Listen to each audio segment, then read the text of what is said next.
अस्सलाम students, holiday रजनिक रेन मोशन इन 1D का लेक्चर नंबर 4 एमसीक्यू डिस्कशन हम कर रहे हैं। तो लास्ट टाइम हमने कितने एमसीक्यू कर लिए थे? 30 कर लिए थे ना? जो रेगुलर स्टूडेंट हैं कोई बता दे, 30 किए थे या 34 किए थे?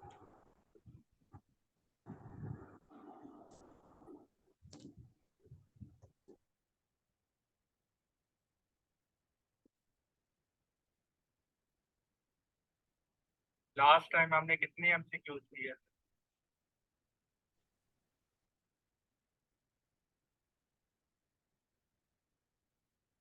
किसी को नहीं आइडिया?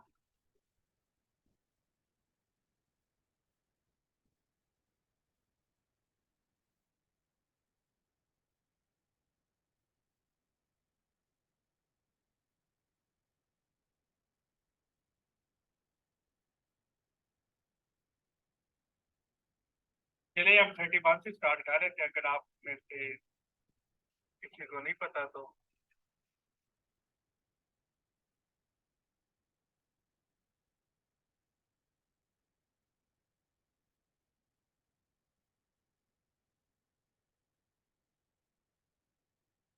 सबसे पहले हमारे पास एमसीक्यू है।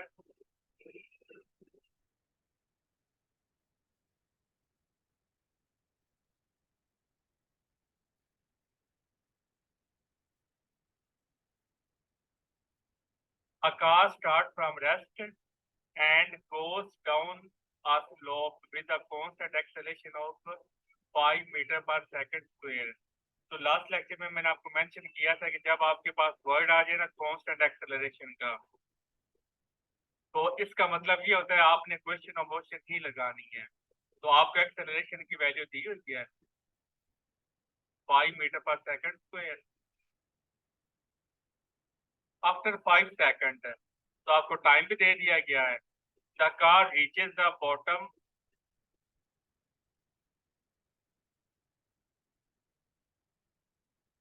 the car bottom of the hill, its speed at the bottom of the hill in meter per second। तो हमने क्या बतानी है? हमने स्पीड बतानी है, its speed at the bottom, यानी कि VF मालूम हमने करना है। तो आपको टाइम भी दिया हुआ है, आपको एक्सेलरेशन की वैल्यू भी दी हुई है।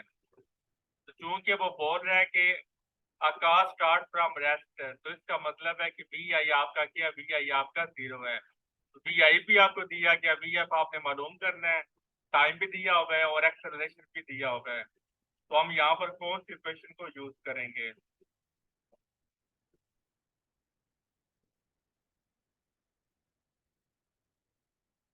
आयशा, ये हॉलिडे रजनिक रेन की बुक है, एडिशन 5। इसके जो एमसीक्यू वाली बुक मिलती है ना, हॉलिडे रजनिक रेन वाली, वो जो 600-700 पेजेस हैं, वो वाली बुक हम कर रहे हैं।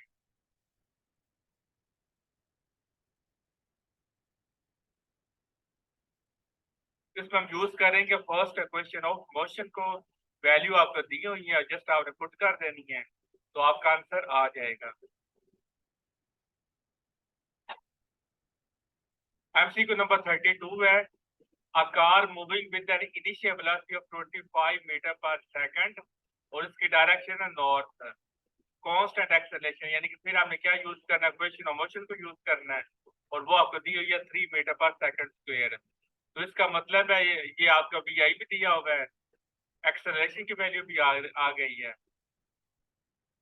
टाइम की वैल्यू भी आपको दी गई है। तो ज़ाहिर है फिर हमने क्या मालूम करनी है? VF का हमने मालूम करना है। अगेन आप क्या यूज करेंगे? फर्स्ट क्वेश्चन ऑफ मोशन को आप यूज करेंगे। तो वैल्यूज को पुट किया तो आपके पास आंसर आ जाएगा।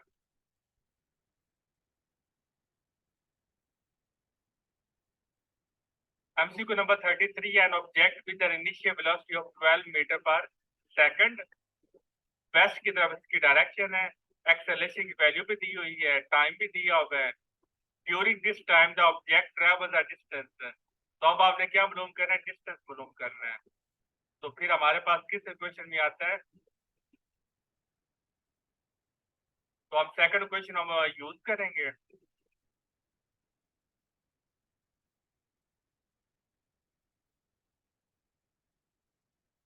हमारे पास आंसर आ गया। 34 है। हाउ फार, हाउ फार का मतलब क्या होता है?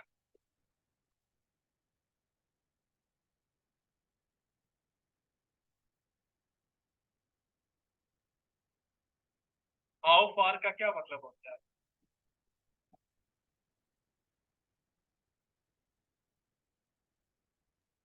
डिस्टेंस।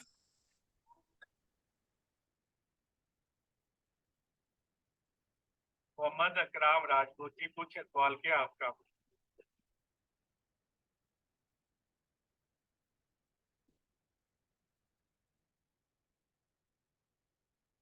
राम, सवाल पूछे।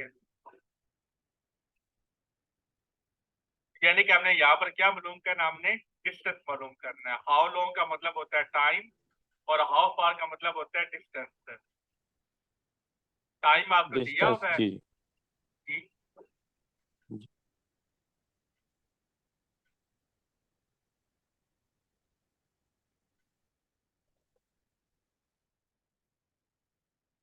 तो इनिशियल वेलोसिटी आपको दी हुई है 2 मीटर पर सेकंड, फिर एक्सेलरेशन की वैल्यू भी दी हुई है। तो आपने क्या मालूम करना है? आपने एस मालूम करना है, यानी कि डिस्टेंस मालूम करना है।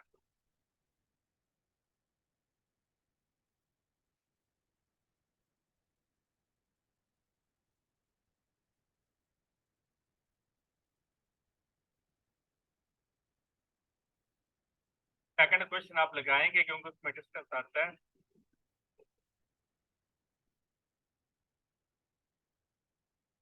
अब आ जाए 35 है। At a stop light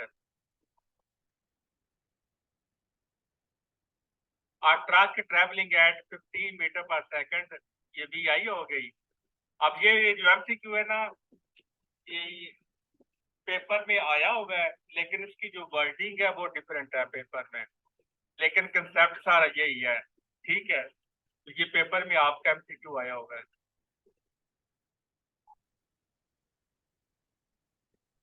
car की वेलोसिटी है 15 मीटर पर सेकंड, अपने ट्रक की। First is a car as it start from rest, और कार के उस वक्त रेस्ट पे थी जब ट्रक की स्पीड कितनी है? 15 meter per second. The truck travels at constant velocity and car accelerates at 3 meter per second square. अब देखिए, कार आपकी थी शुरू में रेस्ट पर, इसी दौरान जो ट्रक पहले से आ रहा था और आ रहा था। तो जब उसके ये कार के पास आया तो उसकी वेलोसिटी कितनी थी? 15 मीटर पर सेकंड। तो इसी वेलोसिटी से ट्रक आगे ही जा रहा है। ठीक है, अब जो कार है इसकी इनिशियल वेलोसिटी थी 0, तो अब कार ने चलना शुरू हुई है। तो ज़ाहिर है पहले उसकी वेलोसिटी 0 है, अब उसकी कुछ ना कुछ वेलोसिटी होगी। तो फिर ज़ाहिर है कि उसमें क्या आ जाएगा? उसमें एक्सेलरेशन आ जाएगा, क्योंकि उसकी वेलोसिटी चेंज हुई है। तो कितना एक्सेलरेशन आया? 3 मीटर पर सेकंड स्क्वायर का उसमें एक्सेलरेशन प्रोड्यूस हुआ है। तो हमने मालूम करना है how much time does the car take to catch up to the truck. कि जो ट्रक है वो 15 मीटर पर सेकंड की स्पीड से जा रहा है, उसकी स्पीड चेंज नहीं हो रही। कार के शुरू कहाँ से हुई है? 0 से। तो उसने फिर ज़ाहिर है कि इसके बराबर तभी पहुंचेगी ना ट्रक के, जब कार की स्पीड कितनी हो जाएगी? 15 मीटर पर सेकंड हो जाएगी। तो हमने टाइम बताना है कि कितने टाइम में जो कार है उसकी स्पीड 15 मीटर पर सेकंड हो जाती है, अगर उसका acceleration 3 meter per second square हो। अब acceleration 3 meter per second square का मतलब क्या है? हर सेकंड में उसकी जो स्पीड है वो 3 मीटर पर सेकंड बढ़ रही है। वैसे तो हम बता सकते हैं 5 मीटर पर 5 सेकंड के बाद उसका वो क्या हो जाएगा? वो ट्रक को जाकर टच कर जाएगी। नहीं, आंसर है 10 सेकंड। देख लेते हैं।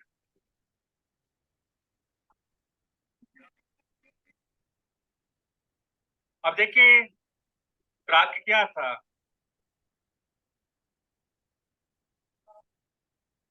ये distance of truck and distance of car.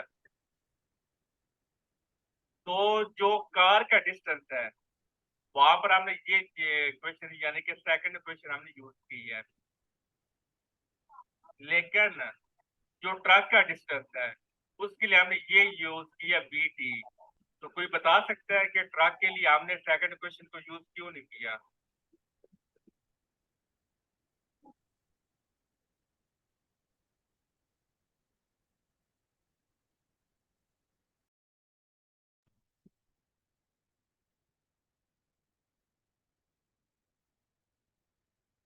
मैं आपसे ये पूछ रहा था कि ट्रक के लिए हमने वीटी क्यों यूज किया है? हमने ट्रक के लिए सेकंड इक्वेशन को यूज क्यों नहीं किया?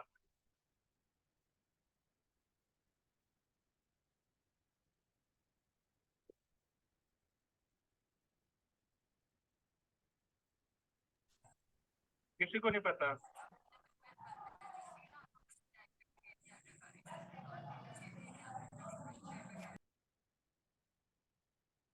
ट्रक के लिए हमने वीटी यूज क्यों की है और कार के लिए हमने सेकंड इक्वेशन को यूज क्यों किया है? ये चीजों का आपको पता होना चाहिए। लेकिन जब भी आपकी स्पीड कांस्टेंट होती है उस वक्त आप क्या फार्मूला यूज की, तानिया बताएं।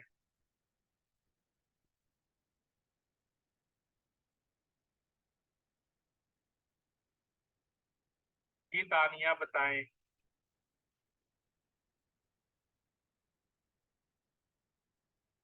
अपने अपने माइक आप ना म्यूट रखा करें, डिस्टर्बेंस फिर होती है।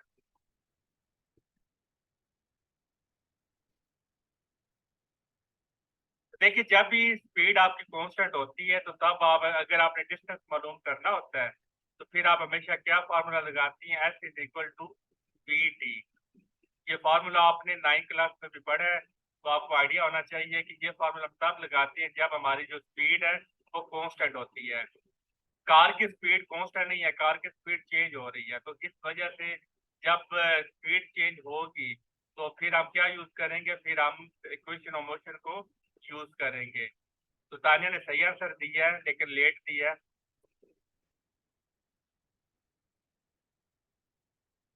तो इसलिए फिर कार के लिए हम ये यूज करेंगे क्योंकि कार की स्पीड चेंज हो रही है और क्योंकि ट्रक की स्पीड कांस्टेंट है तो इसके लिए हम इसके लिए ये यूज करेंगे। तो क्योंकि हमने क्या मालूम करना है, हमने टाइम मालूम करना है।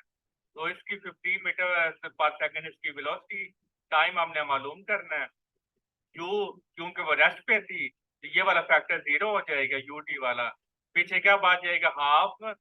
एक कितना है, 3 मीटर पर सेकंड स्क्वायर, और टी हमने क्या करना है, मालूम करना है। तो फिर हमारे पास इक्वेशन क्या बन गई, टी स्क्वायर माइनस 10t। तो टी की दो वैल्यूज आ गई, एक टी इज इक्वल टू 10 और टी इज इक्वल टू 0।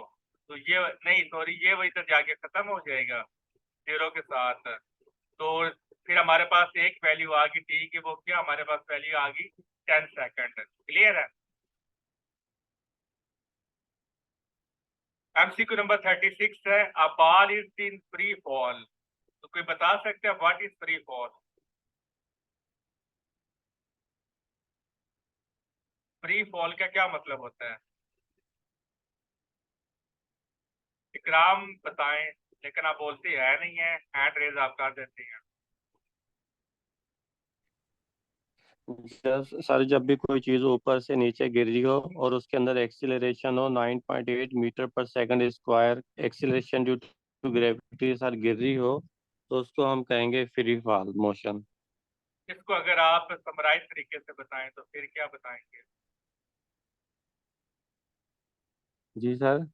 इसको अगर आपने समराइज करना हो, इंटरव्यू में अगर आपने जवाब देना हो, तो फिर आप किस तरह जवाब देंगे? अगर कोई भी object acceleration due to gravity के साथ गिर रहा है तो फ्री फॉल मोशन है। इसके और अच्छा वर्ड हम यूज कर सकते हैं कि जब कोई बॉडी अंडर ग्रेविटेशनल फोर्स वो फॉल करता है तो उस बॉडी को हम क्या कहते हैं, उसकी मोशन को हम कहते हैं फ्री फॉल मोशन। आपका फ्री बयान फॉल से ठीक, मोशन जी। हाँ जी, आपका बयान से ठीक है, लेकिन वो एक्सेलेरेशन की बजाय फोर्स का वर्ड यूज करें वो ज्यादा अच्छा है। ठीक है। When the only force act on a body, then the body is said to be in free fall। ये भी सही आंसर है। तो अब देखिए जो फ्री फॉल होता है इसमें क्या होता है, downward acceleration, downward during both ascent and descent. जब वो बॉडी ऊपर जा रही होती है तब भी इसकी डायरेक्शन डाउनवर्ड होती है, और जब बॉडी नीचे आती है तब इसकी डायरेक्शन क्या होती है, डाउनवर्ड ही होती है। तो ये इसका करेक्ट आंसर है, क्योंकि बॉडी चाहे ऊपर जाए चाहे बॉडी नीचे जाए, दोनों केसेस में इसकी डायरेक्शन डाउनवर्ड ही होगी। जी अगर आप बताएं। हाँ सर, डायरेक्शन उसकी डाउनवर्ड होगी, लेकिन साइन कन्वेक्शन का थोड़ा फर्क आएगा। जब बॉडी ऊपर से नीचे गिरी हो तो जी पॉजिटिव लेंगे, जब कोई ऑब्जेक्ट नीचे से ऊपर जा रहा हो तो फिर उसमें जी नेगेटिव लेते हैं। हाँ जी ऐसा ही है, लेकिन इस सवाल में उसने साइन का नहीं पूछा, उसने जस्ट पूछा है अपवर्ड या डाउनवर्ड है।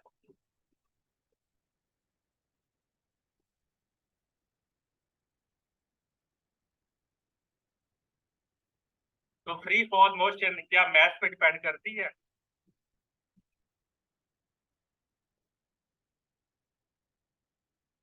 फ्री फॉल मोशन क्या मैथ, शेप और कंपोजिशन पे डिपेंड करती है?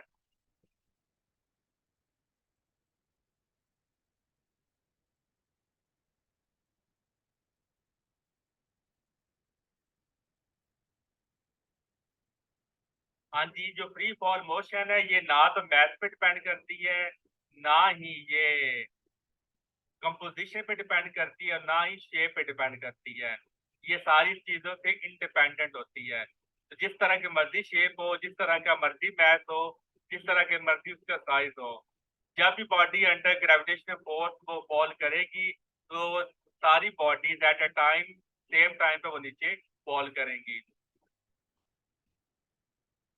अब देखिए, जब आप वैसे तो रियल लाइफ में जब भी आप कहते हैं ना जी वैल्यू कांस्टेंट है, तो जब तक हम बोलते हैं ना कि जी की वैल्यू कांस्टेंट है, यानी कि 9.8 मीटर पर सेकंड स्क्वायर है, उस केस में हम बहुत ज्यादा हाइट की बात नहीं करते।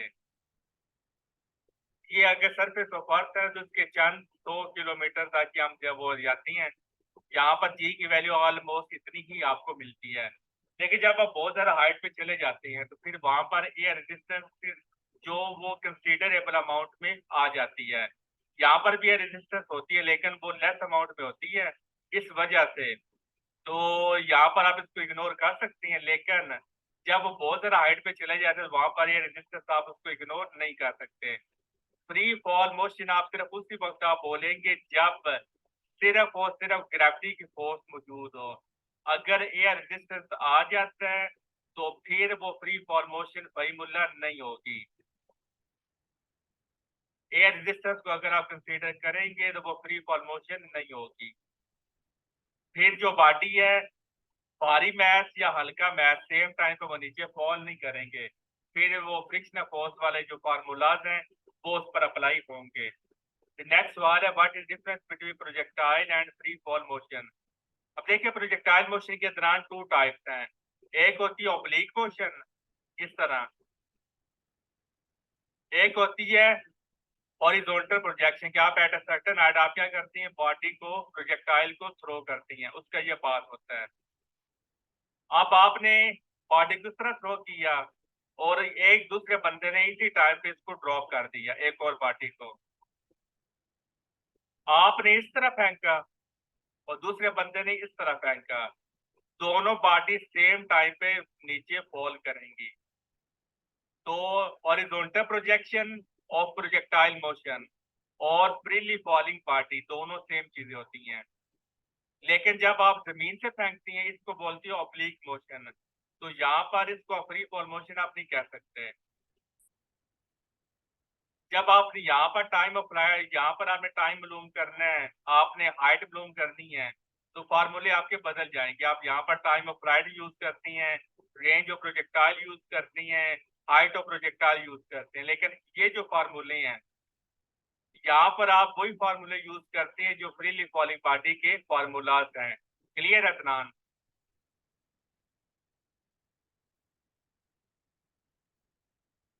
अब देखिए, यहाँ पर भी बॉडी क्या कर रही है, यहाँ पर भी एयर रेजिस्टेंस को हमने इग्नोर किया हुआ है, ठीक है। तो अगर आप ना ये सिंपल वो हाफ हाथ ले लें, ये वाला और ये वाला अलग अलग ले लें, तो फिर ये फ्री फॉल बन जाता है। लेकिन अगर आपने कंप्लीट ये वो पैराबोलिक पाथ लेना है तो फिर आप इसको फ्री फॉल मोशन ही बोलेंगे, आप इसको प्रोजेक्टाइल मोशन बोलेंगे।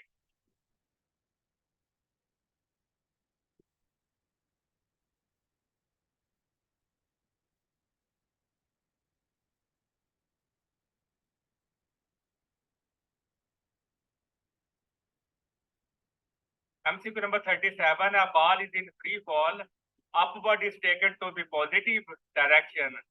तो वो कह रहे हैं कि जो अपवर्ड डायरेक्शन उसको हमने क्या कंसीडर किया हुआ है, पॉजिटिव डायरेक्शन कंसीडर किया है।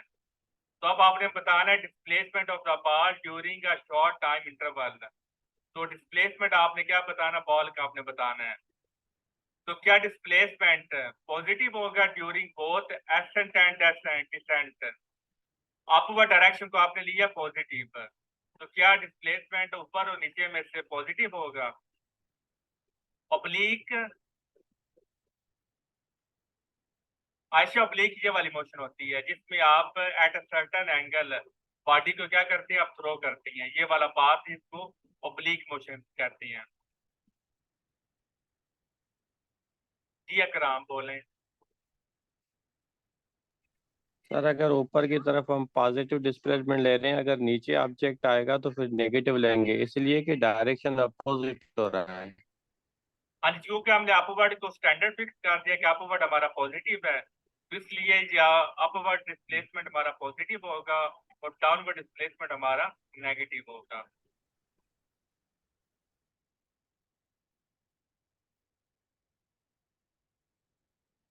ऑप्शन नंबर डी इसका होगा करेक्ट। यहाँ पर रीजन इसकी लिखी हुई है, वो आप पढ़ सकते हैं।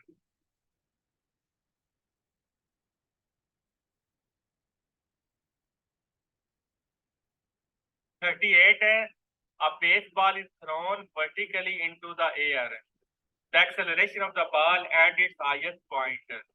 तो इसका मुझे आंसर आपने बताना है, इसका मुझे आंसर बताएगी या का ये दानी, आप ही बताओ इसका आंसर।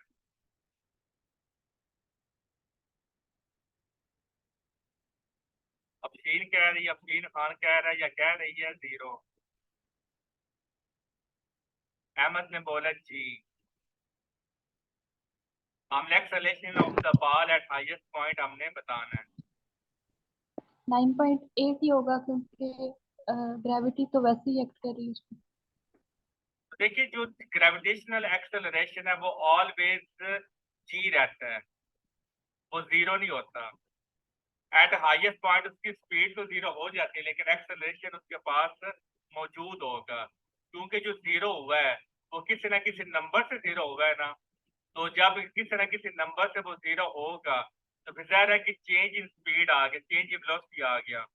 तो फिर जाहिर है कि जब चेंज इन वेलोसिटी आ गया तो उसको हम क्या बोलते हैं, एक्सेलरेशन बोलते हैं। तो ऑप्शन फ्री फॉल में कभी भी एक्सेलरेशन जो जी है ये कभी भी जीरो नहीं होता, चाहे बॉडी नीचे से ऊपर जा रही है या ऊपर से नीचे आ रही है, जी ने हमेशा मौजूद रहना है, कभी भी जी जीरो नहीं होगा। क्योंकि जी जीरो होने का अच्छा मतलब क्या होता है, जी जीरो होने का मतलब क्या होगा।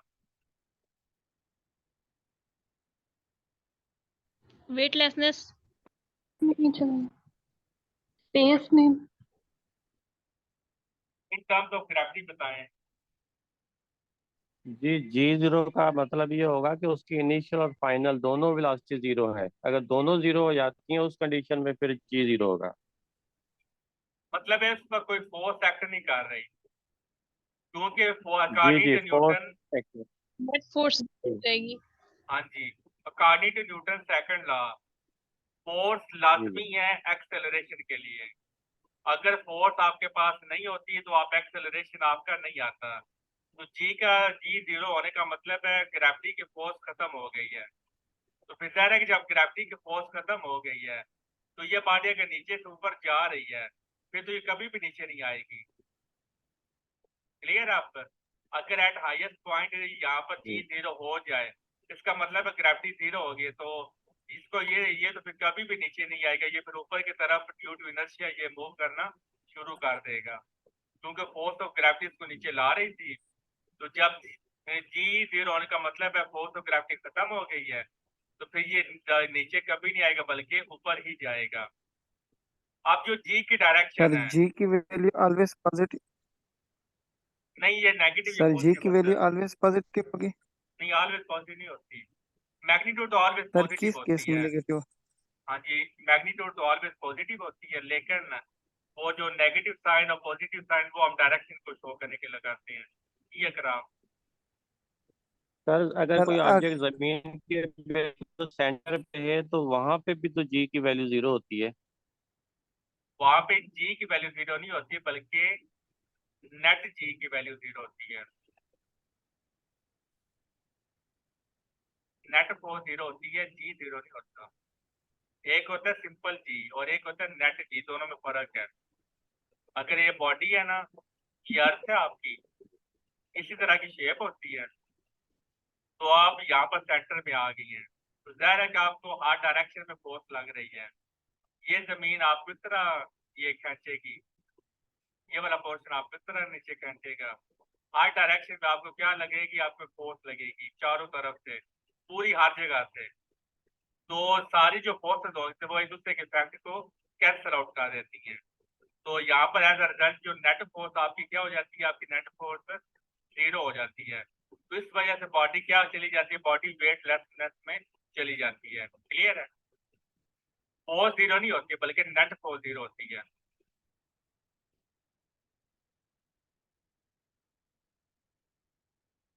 और जी की वैल्यू हमेशा ऑलवेज डाउनवर्ड ही होती है।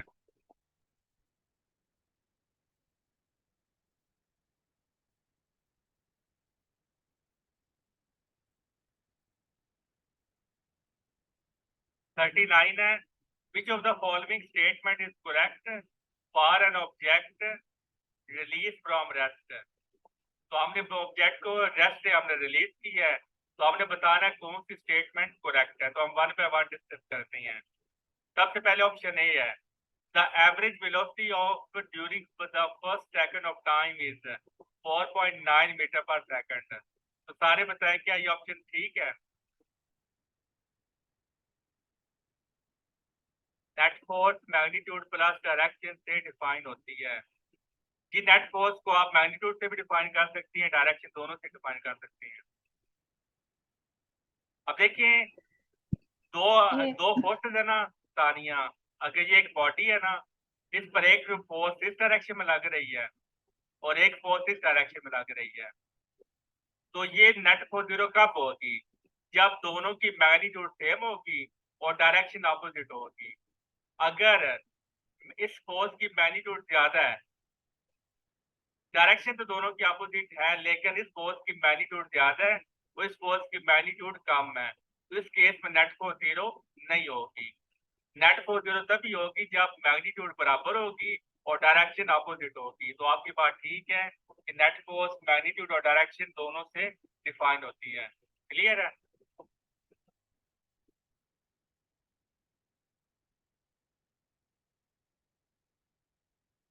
तो देखिए सर इसका ऑप्शन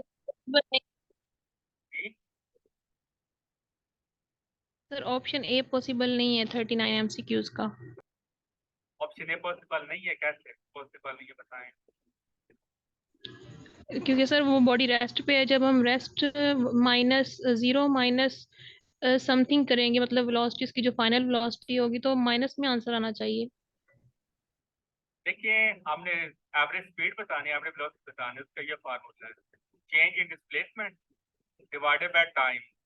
तो डिस्प्लेसमेंट फॉर एग्जांपल बॉडी यहाँ पर है, यहाँ पर वो रेस्ट पर है, तो रेस्ट के बाद वो यहाँ पर आ गई, एक सेकंड के बाद कुछ भी वो आप ले लें, तो यहाँ पर उसका वो इनिशियल डिस्प्लेसमेंट, अच्छा हम वेलोसिटी की बात करें, ठीक है। तो अब देखिए यहाँ पर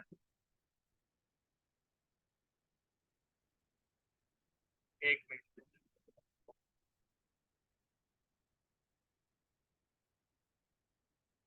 the average velocity during the first second of time interval is 4.9 seconds. कैसे?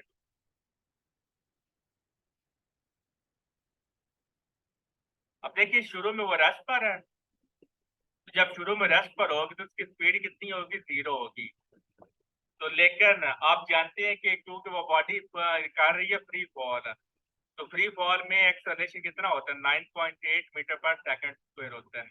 और आप जानते हैं कि 9.8 मीटर पर सेकंड स्क्वायर का मतलब क्या है, हर सेकंड में बॉडी की जो स्पीड है उसमें कितना इजाफा होना है, 9.8 इजाफा होना है एक सेकंड के बाद। तो अगर आप ऑप्शन ए देखें ना, ऑप्शन ए आपको यही कह रहा है कि the average velocity during first second, कि एक सेकंड के बाद उसकी वेलोसिटी कितनी, एवरेज वेलोसिटी कितनी हो जाती है 4.9। क्योंकि अगर यहाँ पर है तो उसकी वेलोसिटी इनिशियल 0 होगी, तो जब एक सेकंड के बाद यहाँ पर उसकी वो जो वेलोसिटी है वो कितनी हो जाएगी, 9.8 हो जाएगी। तो जब आपने एवरेज लेना है तो एवरेज आप कैसे लेती हैं, दोनों क्वांटिटीज को आप ऐड करके डिवाइडेड बाय 2 लेती हैं। क्लियर है? वो Samina, Yes.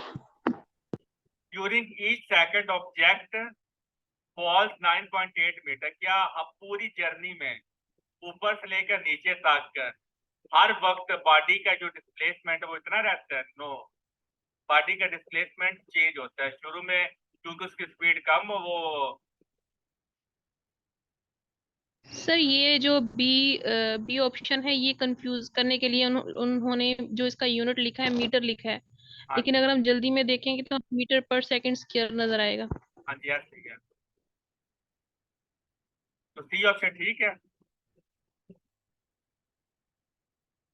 No sir, change नहीं होता, ये चेंज का वर्ड गलत लिखा हुआ है, लेकिन इसमें 9.8 होगा। पेपर में आपको ये चेंज का वर्ड नजर नहीं आना। जी sir.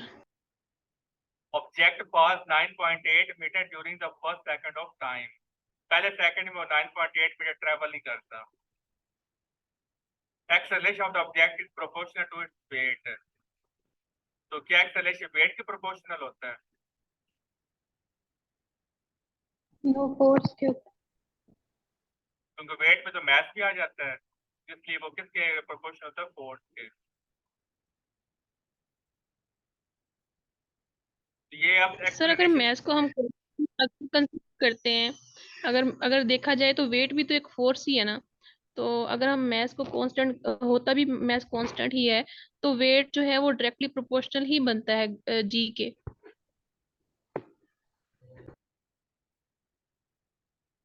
acceleration of the object is proportional to its weight. This statement is incorrect because acceleration due to gravity is the same for all objects near the surface of Earth, regardless of their weight. The weight of an object is proportional to its mass, but acceleration due to gravity is constant. Clear है? तो weight इन दो चीजों पर depend कर रहा है। M G वो mass के डायरेक्टली प्रोपोर्शनल होता है, क्योंकि जी की वैल्यू कांस्टेंट होती है, तो weight is directly proportional to mass. लेकिन जी की वैल्यू क्या होती है, वो कांस्टेंट होती है। सर फिर इसे ग्रेविटेशनल मैथ नहीं कहना चाहिए, मतलब इनर्शियल मैथ नहीं है ये हमारे पास। वो तो अलग टर्म्स आती है, इनर्शियल मास या नॉन इनर्शियल, वो तो बात की बात।